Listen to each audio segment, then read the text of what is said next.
sábado, 8 horas da noite, 7 de setembro, dia da independência do Brasil. E como eu falei no nosso último encontro, quero manter aqui um encontro semanal com vocês. Durante a semana eu não consegui fazer por uma questão de agenda, mas hoje eu quero fazer essa conversa e eu fui tocado para falar sobre um assunto que o mês de setembro tá trazendo com maior atenção, que é todos contra o suicídio, que é provocado por uma depressão, pelo sentimento ruim, que leva a pessoa a atentar contra a sua própria vida. E como eu falei na última conversa, eu gosto de compartilhar vivências que eu tive, que pode ajudar você que está do outro lado dessa tela, a levar para você na sua vida ou para alguém próximo de você. Eu saí de casa de 15 para 16 anos, não tinha muito mais do que isso, e fui morar sozinho. Eu dividi apartamento. Quando eu comecei a trabalhar na Caixa Econômica como estagiário, e com essa idade eu não sabia cozinhar, então a minha alimentação era uma alimentação muito ruim. Na época eu não sabia disso, tá? Essa minha má alimentação despertou uma queda de cabelo, assim, muito grande em mim. E poucas pessoas sabem dessa história. A minha mãe, a minha esposa sabem, mas poucas pessoas eu compartilhei essa vivência. E o que é que isso provocou nessa época da minha vida, com 16 para 17 anos de idade?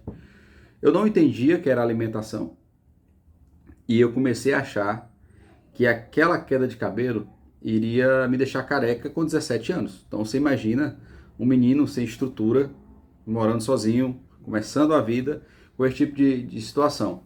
E isso foi tomando proporções tão grandes na minha vida. Para vocês terem uma ideia, isso atrapalhou até meu estudo durante o ensino médio, porque quando eu pegava uma folha de papel e eu começava a ver que o cabelo caía na folha, eu não conseguia ler. Isso foi se intensificando e causou assim uma... Eu não vou falar que foi uma depressão, tá? Eu vou falar que causou um sentimento de inferioridade, uma coisa de frustração que eu lutei muito para não deixar transparecer e para poder superar e sobreviver. E aí isso me leva à minha criação. E por que eu estou falando isso? Eu fui criado num modelo muito... posso falar até que um pouco machista, mas um regime mais duro. Pra você ter ideia, o meu pai que me criou, que não é meu pai de sangue, mas que me criou desde os meus 3 anos de idade, ele me deu um abraço quando eu tinha 18 anos, que estava indo embora para São Paulo. Então, eu não tive muito esse negócio de afeto, de falar que te amo, totalmente diferente do que eu falo para minhas filhas hoje.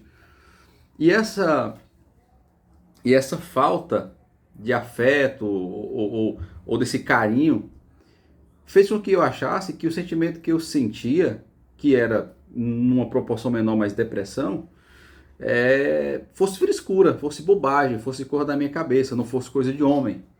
E hoje eu não tenho nenhum tipo de vergonha de falar sobre isso. Mas era uma coisa muito simples que eu tinha, era só uma queda de cabelo que eu poderia tomar um remédio ou passar no médico, e depois eu descobri o que era, isso diminuiu muito, que poderia ter tomado proporções de eu ter ido para outro nível. E quando a gente fala sobre a depressão, sobre os sentimentos, nós temos normalmente vários públicos, mas vamos separar em dois para ficar fácil aqui o entendimento. Nós temos aquelas pessoas que realmente buscam ajuda, tomam remédio, fazem tratamentos médicos, procura aconselhamento familiar, e você sabe que ela está fragilizada. E aí, às vezes acontece uma coisa ruim ou ela se safa. E tem aquelas outras pessoas, que eu acredito que seja a sua grande maioria, que são as pessoas que não demonstram que estão mal, que não demonstram que estão passando por dificuldade. E esse público é o mais perigoso que existe. Porque você vê a pessoa no seu dia a dia, você acha que ela está bem, você acha que ela está tudo certo, e aquela pessoa está morrendo por dentro. Então, linkando isso ao nosso mundo corporativo, ao setembro, todos contra o suicídio, sabe aquela meta que você bateu, aquele prêmio que você ganhou? 3 meses depois, ninguém vai nem lembrar que você ganhou isso, que você entregou isso. Isso não tem importância na vida real.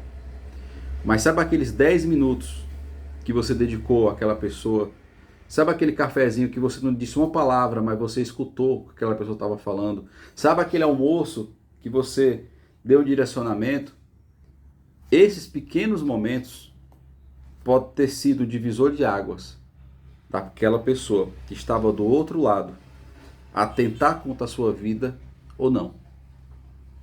São esses momentos que daqui a 1, 2, 3, 4 anos, as pessoas vão lembrar de você e vão falar, olha, naquele dia, a pessoa tal conversou comigo e eu estava pronto para atentar contra a minha vida e graças àqueles minutos ele me deu uma outra perspectiva de vida e aquilo mudou a minha vida. Então assim, não só nesse mês, mas vamos fazer um exercício.